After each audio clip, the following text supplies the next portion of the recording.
Now, stanza 13 to 18. She rose and forth with steps they passed, that strove to be and were not fast. Her gracious stars the lady blessed, and thus spake on sweet Christabel. All our household are at rest, the hall is silent as the cell. Sir Lionel is weak and hath, and may not well awakened be. But we will move as if in steel, then I beseech the courtesy the night to share your couch with me. They crossed the moor, the Christabel took the key that fitted well. A little door she opened straight, and in the middle of the gate that was ironed within and without, where an army is battled array had marched out. The lady sank belike through pain. The Christabel with might and main, lifted her up in weary weight over the threshold of the gate. Then the lady rose again, she moved as she were not in pain, so free from danger, free from fear. They crossed the court, right glad they were, and Christabel devotedly cried to the lady by her side, Praise we the Virgin all divine, who hath rescued thee from thy distress. Alas, alas, said Geraldine, I cannot speak for weariness. So free from danger, free from fear. They crossed the court, right glad they were. Outside her kennel, the mastiff old lay fast asleep in moonshine cold. The mastiff old did not awake, yet she his angry moan did make. And what can ail the mastiff bitch? Never till now she uttered yell. Beneath the eye of Christabel, perhaps it's the owl's stretch. For what can I ail the mastiff bitch? They pass the hall, the echoes still. Pass as lightly as you will, the brands were flat, the brands will die. Amid their own white ashes lying, but when the lady passed, there came a tongue of light.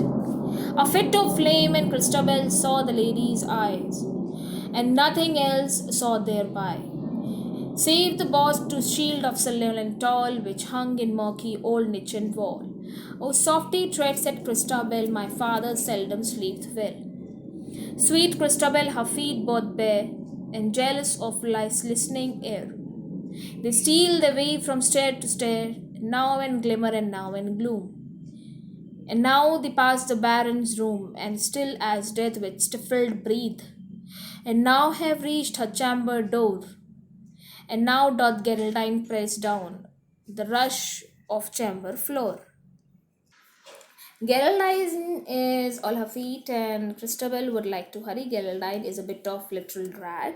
Now we can see that जब Geraldine जो थी उसने अपनी सारी story Christabel को बताई तो Christabel को बड़ा बुरा लगा उसके लिए एंड क्रिस्टाबेल ने उसको ये बोला कि तुम हमारे घर चलो एंड हम लोग तुम्हारी रक्षा करेंगे, हम तुमको तुम्हारे घर तक पहुंचाएंगे. मेरे घर पे सिर्फ मेरे फादर हैं और मैं रहती हूँ, तो क्यों ना तुम हमारे घर चलो और हमारे साथ रहो कुछ दिन और हम तुमको सेफ रखेंगे, तुमको वहाँ पे कोई भी नुकसान पहुँचाने वाला नहीं होगा.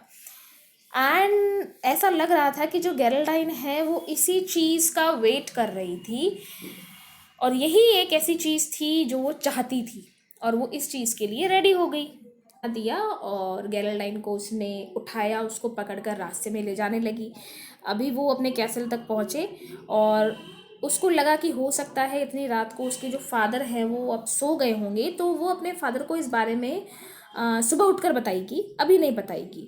और क्रिस्टाबेल ने उसको इंसिस्ट किया कि गेरल्डाइन जो थी उसको इंसिस्ट किया कि वो धीमे धीमे दबे पाँव से कैसल में चले उसके साथ.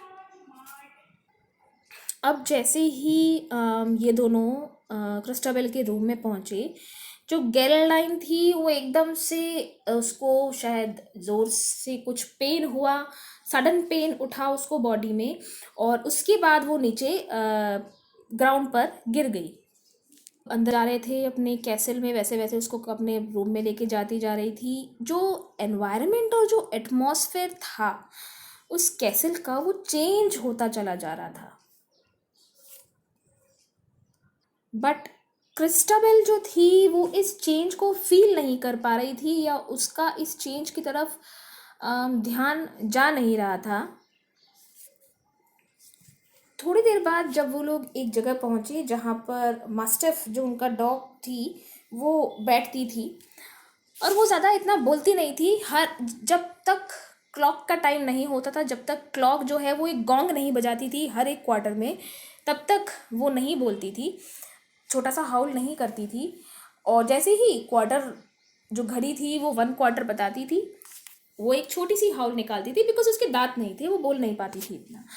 बट जैसे ही गेरल्डाइन एंड क्रिस्टोबल दोनों जने उसके पास से निकले, दिस टूथलेस डॉग, ये जो थी ये बड़ा वियर्ड, अचानक से इसको एक क्रीप सी आई और ये बड़ा वियर्ड बिहेव करने लगी और बहुत ज़ोर से एक ज़्यादा ये आवाज़ें निकालने लगी, एग्रेसिव हो गई जैसे ही जो गेरल्डाइन थी वो उसके पास से निकली।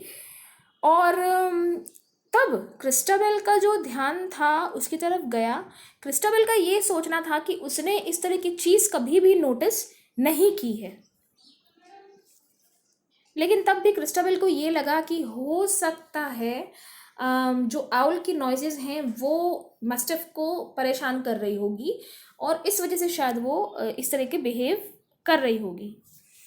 जी, क्रिस्टाबेल और गेरल्डाइन जो थी वो एक दूसरे के आमने सामने थी और क्रिस्टाबेल जो थी, जैसे ही उसने गेरल्डाइन की आंखों में देखा, एक ईवलनेस उसको उसकी आंखों में दिखाई दी। और इससे पहले कि वो कुछ रिएक्ट कर पाती, जो क्रिस्टाबेल थी वो बिल्कुल हिप्नोटाइज हो चुकी थी उसकी आंखों में देखने के बाद और अपनी सुध बुध समझदारी सब कुछ खो चुकी थी वो।